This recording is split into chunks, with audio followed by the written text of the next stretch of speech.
Mireya Mayer's nickname is the female Indiana Jones because of her adventurous exploits across the globe. The National Geographic Primatologist has survived poisonous insect bites, been charged by gorillas and chased by elephants, and now she's in Calgary tonight for her National Geographic Live Talk, Pink Boots and a Machete. Good morning to you. Good morning. What a fascinating life you've led. Thank you. Well, when I hear it from you, it sounds pretty cool. I bet it does, right? I was just talking to you in the break. What was that moment for you when you were like, this is what I need to do to be a primatologist, to hang out with these gorillas? Oddly enough, it was, I watched Gorillas in the Mist. I was taking an anthropology class, and I'd become very interested in primates.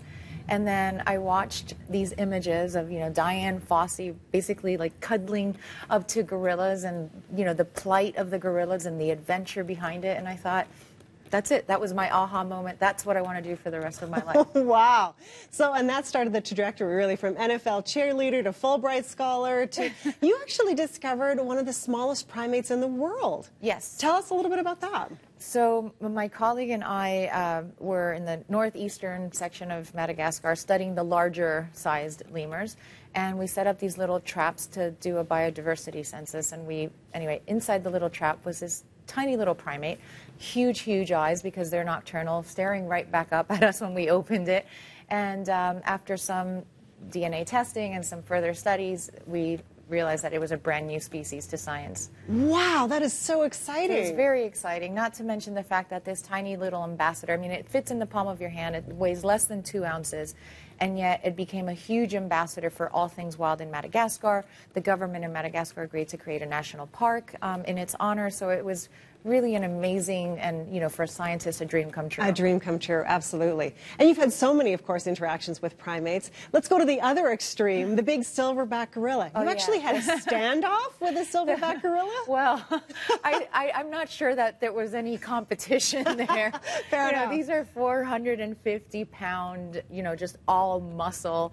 And generally, gorillas are gentle giants, right? So they are very, sweet-natured animals. However, they're incredibly tough and big, and when they want to show who is boss, they certainly do. And I had one particular instance, I've been charged a million times by silverbacks. This is just old. And textbook says you crouch and you eat leaves and you just look really submissive, which, is very easy to do in that situation because you feel very submissive.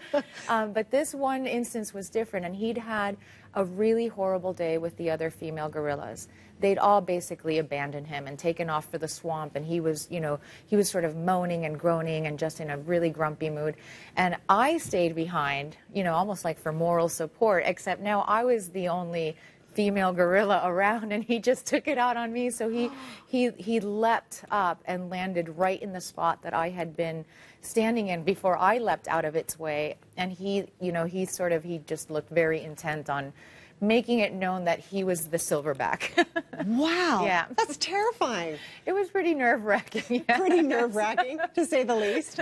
All right, well, let's quickly talk about what you're going to cover in your talk tonight. I mean, I'm sure there's so much to cover.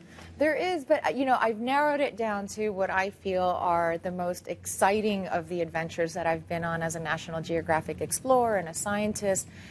Some of those really special moments behind the scenes during the filming, some of the craziest moments where you're trapped in rainstorms and hanging off a 14,000-foot wall somewhere in South America. And so hopefully this would take the audiences with me to places that they may have never heard of before or may not ever go to, and inspire them really to care more about the planet and to really appreciate its wonders. Absolutely. And what about, too, also the impact on young girls? I mean, we were talking earlier, I've got a 9-year-old daughter. I mean, you also have 6 children. 5 girls. 5 girls. Yes. So it does sort of outline that really, if you want to do anything, you can.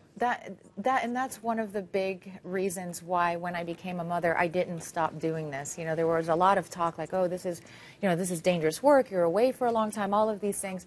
And precisely the reason that I keep doing what I'm doing is because I think it's a great example for my girls to see that you know, you can do it all. You can follow your dreams. In fact, you should follow your dreams, and the rest will follow. It'll work out. It'll work out. Thank you so much for being you. here. Congratulations on the book. Thank you so much. Wonderful. That brings us to break, and here's the event board for all the details for tonight. Pink Boots and a Machete with Mireya Mayer, Jack Singer Concert Hall tonight at 7 p.m. Again, thank you so much for being here. Thank you.